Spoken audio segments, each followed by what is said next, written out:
This is an active homicide investigation here. Coroner Jamie Harwood just confirmed to me that the body has been transported from the scene. Jamie, thanks so much for being with us this morning. Yeah, absolutely, Matt. So, Jamie, what do we know so far? I know that we are calling this a homicide investigation, right? We've noticed there's been kind of an uptick in gun violence here in the city of Peoria this year. How taxing is this on you and your department? And before we go, how important is it for people out in the community to talk to you, talk to your office, and also the Peoria Police Department when it comes to these investigations? A teenager is dead after a shooting in Champaign this afternoon. Good evening, everyone, and thanks for joining us. I'm Matt Sheehan. It happened on the corner of 5th and Beardsley Avenue. WCIA 3's Jared Farmer is in the studio with us. Jared, you were at the scene earlier this evening. Can you tell us what happened? Coming up, multiple arrests made and empty stands with no fans after a brawl ensues here at Peoria High School. Coming up, we'll hear how the district is moving forward.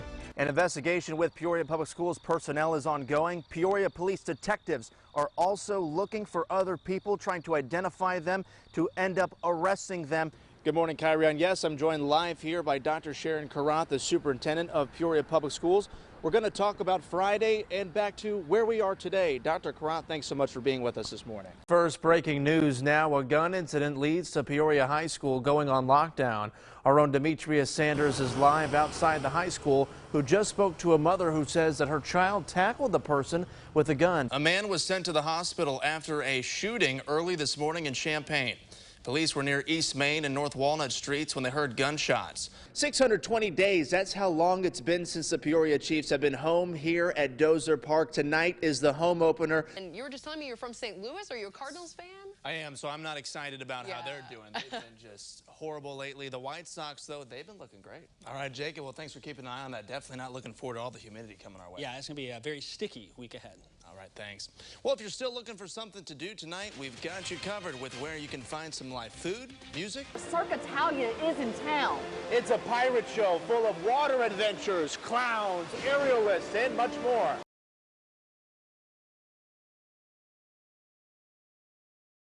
I have 3 wonderful boys and a wonderful husband, and I'm not going to see them again. That's Michelle Dreyer, a sleep tech at Unity Point Health, and those were the thoughts rolling through her head as she was getting rolled into the emergency room last May. It was horrifying. I mean, my husband was the one that brought me to ER, and then, you know, he couldn't come in with me.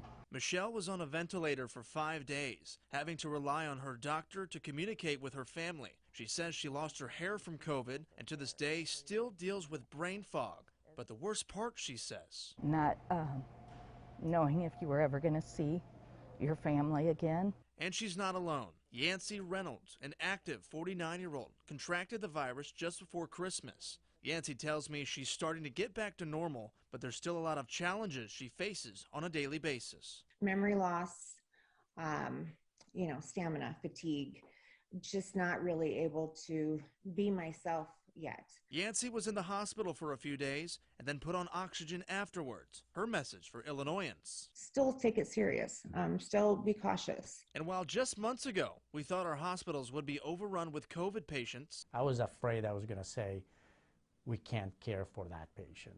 Dr. Samir Sader, the chief medical officer at Unity Point Health, says there is hope. There is a feeling of accomplishment right now regarding everything we had to do to get the hospitals ready to care for the number of patients that we had to care for. Dr. Sader actually got COVID-19 from working at the hospital. He said it took 2 months for him to get back to normal. Truly being isolated because you're sick and you don't want to infect your wife or your kids was a little different. Dr. Sader says one thing the pandemic has taught him is America needs more nurses. He credits the progress the United States has seen to the success of the vaccine and the fearless dedication of medical professionals. There was a true emergency, a true pandemic, which we hopefully won't see again, but people stepped up. Dreyer's head doctor on the floor she works on ended up being her primary doctor when she was on a ventilator. She agrees with Dr. Sader. What do you think kind of got you through this entire thing? The love and support from my family, the prayers, and of course just the wonderful care from the doctors and nurses.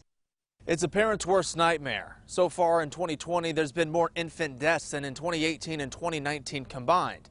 Health leaders tell me it's not a one-size-fits-all problem that can be easily fixed, but through education for new parents and guardians, the problem can be solved. No co-sleeping, sleep on safe surfaces. Just one of the tips Peoria County Coroner Jamie Harwood has to new parents, but he says there's much more to it. When I brought my infant home from the hospital, he was in a bed by himself. No bumpers, no stuffed animals, no pillows, no pillowcases, no thick comforters.